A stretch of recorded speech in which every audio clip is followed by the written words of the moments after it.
Good morning. So, this week I want to focus on personal power.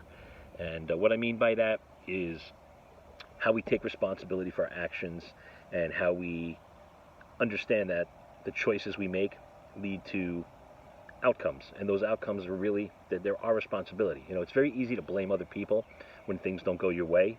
But the truth of the matter is, it's all on us.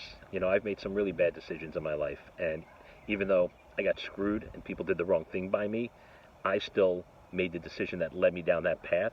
So I can blame that person if I want, but I could have done things differently to avoid that from happening. So I'm not saying things like that don't happen and we can't get upset with other people for what they do to us.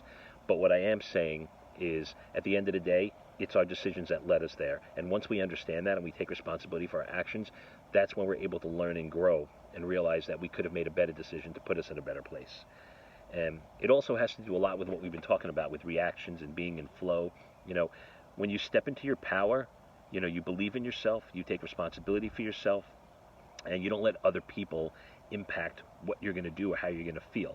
So, like, for example, when somebody says something that really bothers you and you internalize it and you let it really get to you, you're giving all your power away to that person. When a bully bullies somebody and you allow that bully to permeate your insides and make you feel bad, you're giving that bully all your power. Hold on to your power. Don't give your power away to anybody. Hold on to it. You're at your strongest when you hold on to your power. And that's what I'm going to talk about a little bit this week. So take responsibility for your actions. Don't play the victim, play the victor, and have an awesome day.